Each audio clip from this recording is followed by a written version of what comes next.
está pidiendo un curso, ¿no? No, o sea, alineamiento, fotografía, en general de todo, ¿no?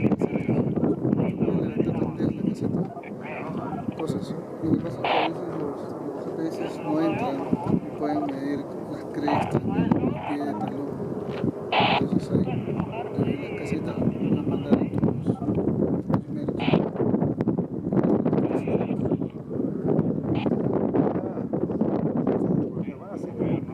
Claro, para eso.